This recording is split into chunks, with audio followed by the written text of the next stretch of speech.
Christmas was right around the corner. The first party was always the one at the hospital. Mom worked there, and that meant that we were all invited. The party was held on the top floor on the west side of the hospital, and all the staff, all the doctors, all the nurses, and all their families made for quite a bunch. The hospital was a great venue for a party, except for one small thing, the smell. Landauer Community Hospital had a cloying smell of a mixture of formaldehyde and pharmaceuticals and a cleaning agent called phenol. But after about 5 minutes in there, you would never smell it. It was only when you first came in. The program was simple. Eat all you can and laugh a lot. There was always an abundance of food, a full meal, and lots of Indian sweets. The food was diverse because the staff was diverse. Indian, North Indian, and South Indian, Anglo-Indian, American, and English, and maybe some other nationalities as well. All the nurses pinched our cheeks, which was a sign of affection. We would sing a couple of Christmas carols, some in Hindi, some in English, and then someone would make a few remarks and we would close in prayer. Almost everything closed in prayer. It did not snow every year, but most years it snowed some, and some years a lot. The more it snowed, the quieter everything became. The snow absorbed all the sound. We would take a walk around the chukker, and all we heard was the scrunch of our feet. It was not unusual to pass a coolie without shoes, just walking through the snow in his bare feet. They could do this because that is all they had ever done. In fact, I doubt that they could find shoes that would fit because their feet became splayed and calloused from a lifetime of walking barefoot. I will never forget the Christmas of 1959. We had already had the hospital party, and a party was planned for all the remaining missionaries on the hillside, which were few. Invitations had gone out, and it was a potluck to be held at our house, Redburn Oaks. Chotalal, our cook, was busy preparing the place. Kamar Singh, our chowkidar, had wood stacked up ready to make a toasty little fire. Mom decorated. Dad threaded a tape of the old Norelco reel-to-reel tape recorder for some Christmas music, and everything was ready. The night was clear and cold, and people started to arrive. The dinner began, and everyone was having a wonderful time.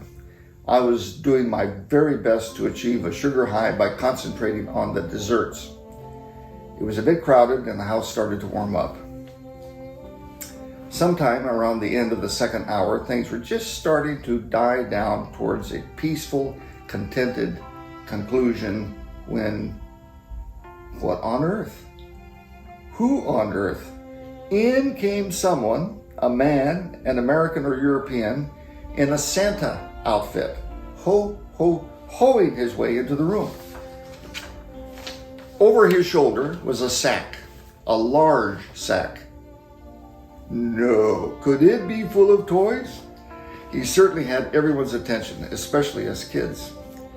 Now you have to understand something.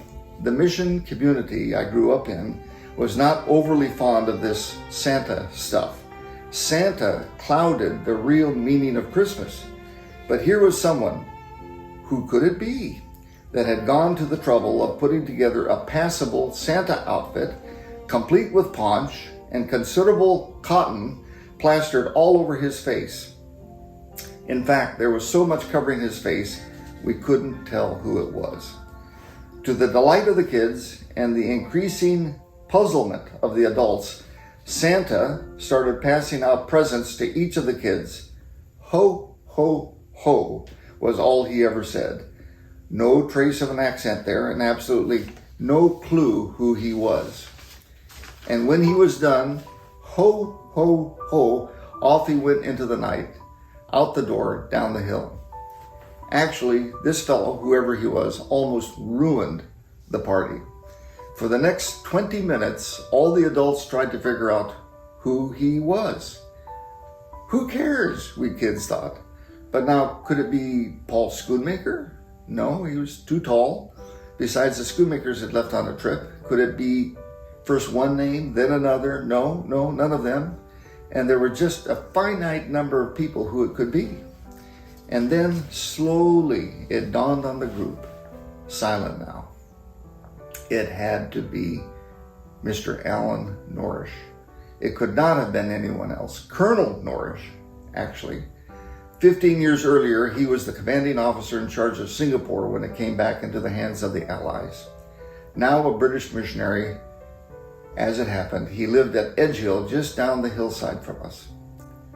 Silence turned to mortification as the party planners realized that they had somehow, inadvertently, forgotten to invite him and his family. And Mr. Norrish, with a twinkle in his eye, turned the party into a very memorable occasion. It was perfect. It was Christmas. Had not God invited himself to mankind's little party?